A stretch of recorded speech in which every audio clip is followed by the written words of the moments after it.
শুধু ভালো খারাপের মিশ্রণ দেখলে লাভ নেই, আমাদেরকে দেখতে হবে মূল নীতি, যে মূল ভিত্তিটা আছে তো, মূল ইসলাম মূল মানহাজটা আছে তো। এটা যদি থাকে ছোট ছোট ভুল যায় আসে না, কিন্তু যদি মানহাজের একটা ত্রুটি হয়, আকীদায় একটা ত্রুটি হয়, ওর বক্তব্য শোনা যাবে না, ওর থেকে ইলম নেওয়া যাবে।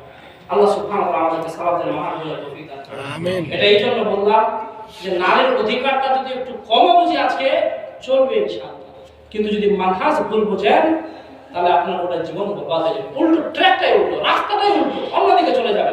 তখন আহলে হাদিস আলেমদের থেকে দূরে চলে যাবেন, কার থেকে ইলম নেবেন? কেন?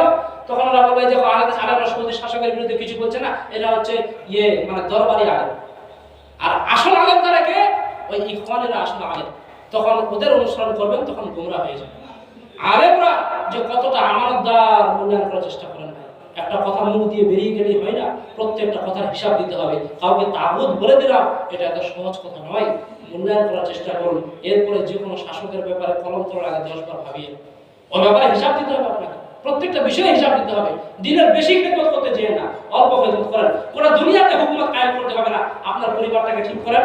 আপনার যদি 3টা ছেলে হয়, এর পরবর্তী প্রজন্মে 3টে ছেলে ঠিক হবে। এখানে যদি 100টা লোক ঠিক হয়, 100টা পরিবার যদি ঠিক হয়, এই এলাকার মানদণ্ড চেঞ্জ হয়ে যাবে। 100টা যে পরিবার, কেন আজকে 100টা, কালকে 200টা, 10 বছর যেতে না যেতে 500 পরিবার ঠিক। চিন্তা করতে পারছেন কোন হারে বাড়বে পরিবার?